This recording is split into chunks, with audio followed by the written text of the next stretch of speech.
I was in the Army from 2000 to 2005. I was an MP, military police. When I originally filed, like way back, I think the original decision was in '07. It was bumped to 20% in '09. Because when I first applied, I just had a lot of like generalized back pain. And their first thing was, well, pain without a diagnosis isn't a thing. So I went back to my doctor. I'm like, look, I don't care what you call it, but I need a diagnosis. They changed it to fibro when they raised it to 20%. That's when they realized that there was something else going on and they made it fibro. 20% seemed normal and I just let it go at that. And I didn't really think much of it. Around like 2015, I went through a really bad spell where the pain just shot up significantly. About 8 years, I just waited for it to go back to normal. I'm just like, it'll go back. And it just kept piling on and on and on until I was severely depressed. I did try to file on my own at that point, but I wasn't managing very well. When I got the initial rejection letter, because I had missed that one appointment, I just put it on the back burner for a while because I couldn't think straight. I couldn't organize anything. At that point, I had gone back to the VA and I said, look, I need help. I got into therapy. And then when I decided, look, you need to tackle the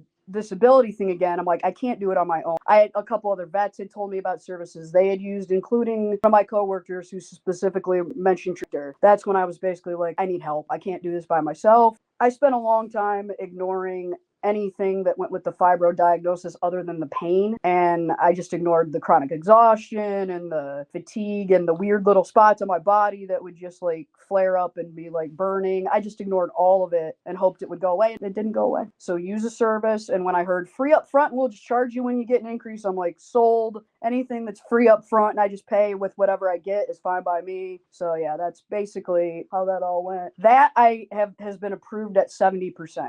So my combined rating right now is 70 on the depression and 20 on the fibro for 80, but they're not done processing the fibro claim yet. So I suspect it probably will go to 100. I didn't have to stress, just made everything so much easier. I mean, I don't know that I could have gotten to that place without the help. So to me, I'm more than willing. I'm definitely one of those people. Like, I recognize other people have expertise that I don't have.